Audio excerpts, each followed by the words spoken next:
5 আগস্টের পট পরিবর্তনের পর প্রথমবার ভারতের প্রধানমন্ত্রী নরেন্দ্র মোদীর সাথে সাক্ষাৎ হতে যাচ্ছে প্রধান উপদেষ্টা ডক্টর মোহাম্মদ ইউনূসের। এপ্রিলের প্রথম সপ্তাহে ব্যাংককে অনুষ্ঠেয় বিমস্টেক সামিটের সাইড লাইনে বৈঠকও হতে পারে উপমহাদেশের দুই শীর্ষ সরকার প্রধানের। যদিও ঢাকা দিল্লি শীর্ষ বৈঠকের ব্যাপারটি নিশ্চিত করতে পারেননি বিমস্টেক মহাসচিব, তবে দক্ষিণ ও দক্ষিণ পশ্চিম এশিয়ার এই জোট চীন বা পাকিস্তান বিরোধী নয়, দাবি করেন সংস্থাটির প্রধান ইন্দ্রমণি পাণ্ডে। নুডলস খান নাই তো নুডলসই খান নাই।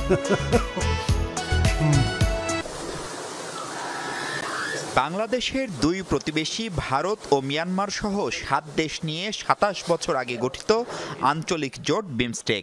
নেপাল ও ভুটান যুক্ত হলেও এর সদস্য নয় পাকিস্তান।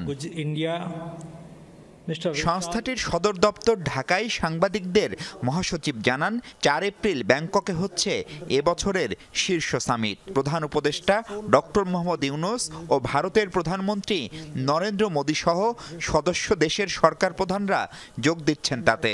5 আগস্ট পরবর্তী টানাপোড়েনের মধ্যে প্রথমবারের মতো মুখোমুখি হচ্ছেন প্রফেসর ইউনূস ও নরেন্দ্র মোদী। গুঞ্জন আছে বহুপাক্ষিক আয়োজনে সাইড লাইনে বৈঠক করতে পারেন তারা। ঢাকা ও দিল্লি দুপক্ষই তা চাই বলেও বিশ্বাস অনেকের।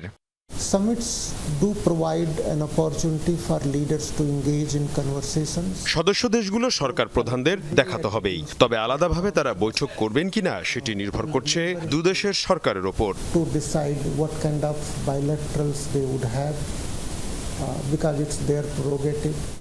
মহাসচিব জানান, সম্মেলনের পরই বিমস্টেকের চেয়ারম্যান হতে যাচ্ছে বাংলাদেশ। সাংবাদিকরা জানতে চান, চীন পাকিস্তানের বিরোধিতা করার জন্যই এই জোট কাজ করছে কিনা। 27 বছর ধরে এই জোট কাজ করছে। সদস্য রাষ্ট্রগুলোর মানুষের জীবনে ইতিবাচক পরিবর্তন ও ব্যবসা বাণিজ্য কানেক্টিভিটি বাড়ানো এর লক্ষ্য। আলাদা কোনো দেশ নিয়ে মাথা ব্যথা নেই। ঢাকা দিল্লি সম্পর্কের উন্নয়নে বিমস্টেক কোনো ভূমিকা রাখতে পারে কিনা সে প্রশ্নের সরাসরি উত্তর না দিলেও দ্বিপাক্ষিক ইস্যুতে যে কিছু করার নেই তা জানান ইন্দ্রমণি পাণ্ডে।